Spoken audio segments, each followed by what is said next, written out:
Gonna perpetuate the meme of having water when you're drinking? Not yet. Awesome. Cool. Hello. This talk is about failure, but stick with me. It might sound like it's a bit negative and then positive and then negative, but there is a reason for most of the things that I'll say in this talk. But I'll start off. Hi, my name's Tom. I'm game designer. Thanks for the lovely introduction, but yeah, I'm game designer, ex-programmer, and I make things. I make games, I've done talks, I just do stuff, but most importantly, I make stupid little shitty quick prototypes for fun. And I think, we're all pretty safe in saying that most of us would do this in our spare times or at work. We just throw things together, see what happens, and whatever. But this is probably one of the most familiar sights for me, and probably most of us as well. That dreaded project name, shit, what am I committing to here? My danger zone folder is the sort of hazardous area on my hard drives that no one's allowed to go into unless they have like a hazmat suit on, because there is stuff in there that you do not want to see, or that is like little secrets. But yeah, everyone starts off with this process, or at least anyone that uses Unity or Unreal. But everything starts out with the thought of okay, well, I'm doing this. Could it be big? Could it be terrible? Who knows? But I'm doing it. So I claim myself as a serial project starter. And while that's good for some ways, it's a nice way to quickly get ideas out. It's, mainly quick prototypes. I'm really emphasizing quick because personally, for my prototypes, speed is so much more important than quality. If I can just crap out an idea, making sure that it captures something, then there's an element to it. There's something to take away from it. So I classify a prototype as something that captures an idea, is concise, but can also provide insight into the future potential of the product. So why listen to me? It's just a guy who makes games, who does stuff. But we've all been here. We've all been in that position of you've sat down to make an idea and you're thinking shit, how am I going to do this? And you started working and you've found yourself getting to a point where you're okay, this is the critical mass of this project. It's either going to go on and carry on and do something potentially great or terrible, whatever, or it's going to stop dead in its tracks right now. And really, I just want to talk about that pivot point, that moment of time where you're saying, what have I got here? You've stepped back and you're saying, what have I got? And I feel like I'm pretty safe in saying that we've all failed quite regularly in some cases. But some people have had that thing that's sitting with them and sitting in their stomach that they've invested time and they've invested effort into, but it's not quite there, and they don't want to share that with anyone because we as the game dev community, we like people thinking that we're good at what we do. It's like in other industries as well, you want to be hired. And to be hired, people want to look at you and say, you're good at stuff. I'm going to hire you. That's cool. Let's do this. But talking about things that didn't work kind of taints that image that people might have of you in a way, or at least we sort of think about. So I'm going to expose myself mentally. That's a different talk. But go through this danger zone of these dredges of my mind, of these games that I got to a point and I said, no, these suck. This sucks for a reason, and talk about why I've thought that and what I've learned from that process. So, starting off with a game called Cause of Death. I was up in Gulf Harbor, where my parents live, and I was sitting with my parents outside, and I was talking about games, and my mum started ranting about Grand Theft Auto, because she hates how violent games are these days, and she was always very supportive of me wanting to play games, but she always had that negative, oh no, it's too violent for my little tom-tom, no, I can't have that. And so partly out of curiosity and partly out of spite, I started designing cause of death to be a game all about death. It was just, okay, let's find the most ridiculous ways that you can make your character die in this open world environment. And there were like intricate, like multi-step things where you had to die in one way and then it caused a reaction and then you had to run and do something else which would allow you to die in a different way. It was very complicated and stupid, and it failed. And it failed miserably. Why is that, you ask? Firstly, because it's kind of like a fundamentally flawed concept. It's like, to make things accessible, a game about death, like, just that's it. That's all there is to it. Was kind of like, didn't really appeal to a wider, it was very, very, very niche for me. And it was ridiculously overscoped, you know? For a game like this where the real punch behind it comes from variety, and it comes from being able to do hundreds and hundreds of different things in this world, and it was really appealing to those sort of collector mindsets, you know, the people that want to get everything. And I put this, infinitely expandable, but incredibly empty. So without having that density to the world, it was just like this just sad fart drifting through the wind. But at the same time, stepping back from that, there was some good to it. It was a nice introduction for me into Unreal Engine and Blueprint.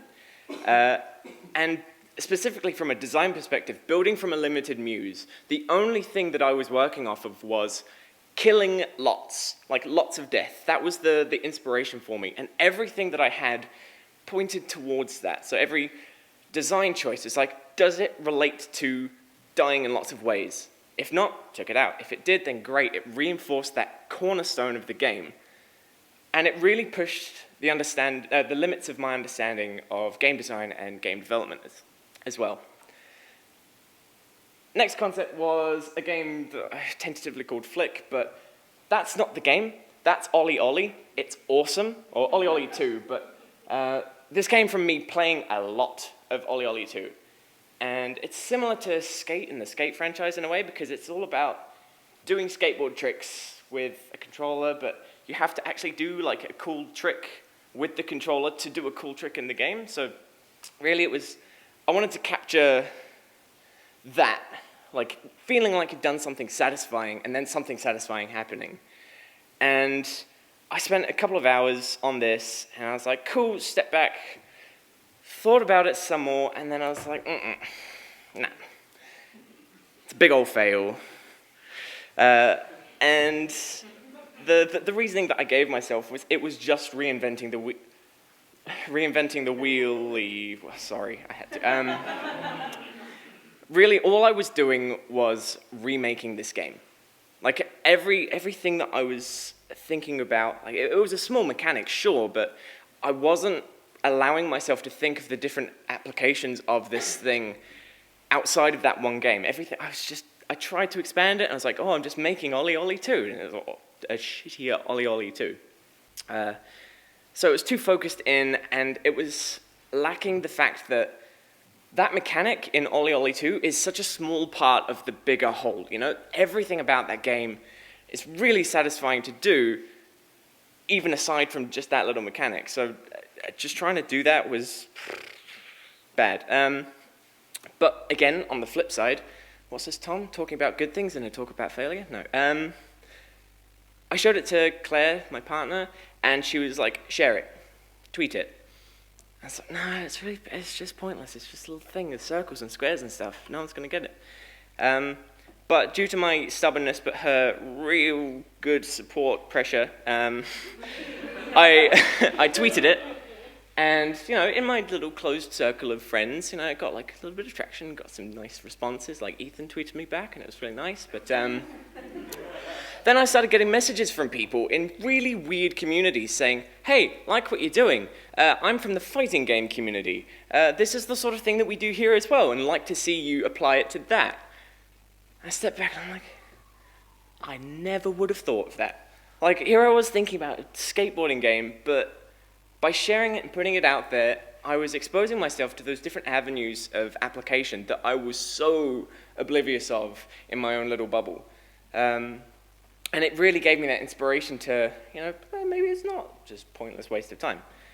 And third thing I'll talk about is Frontier. Frontier was a space colonization idle game. So it was all about space, and you're like little people, and you're setting up things on planets and then sending to other planets. But I gave myself a time limit of a week to try and capture that essence. And at the end of the week, I stepped back and I was like, wah, wah. But the sad kind of wah, wah. Because really, I spent all the time focusing in on one component of it. And I'm guilty of doing that, and I know that a lot of us suffer from that, is that perfectionist mindset of like, ooh, I'm going to get that camera system really good, and it's going to be like the best camera system. But it was a mobile game. Like, I was trying to picture for mobile, and then on my PC, I was just like, yeah, it's going to be like this and this and this, and then I played it on my phone, and I was like, this is so difficult to control. Like, let's go to this planet. Nope, this planet. And really, I just, oblivious of the fact that knowing your platform and knowing what you're targeting for, the concept didn't fit the game, or the prototype didn't fit the game that I was going for, or the platform that I was targeting for. And, you know, after working on it, because a week for me is quite a long time for one of these kind of shitty little games, but working on it made me start to doubt the concept, because I was so focused on one part of it, I wasn't actually trying out and exploring the different areas of it. But at the same time, I got to explore new platforms, and that was quite interesting. And it taught me to really focus on the areas that are important. You know, not just the camera system, but actually trying out everything else as well. And, you know, in a good sense, a few years later, I still want to make that game. It's still like an interesting concept for me. But I kind of need some help from you right now. I've got a slide next, and I kind of want you to read it out for me. Yeah.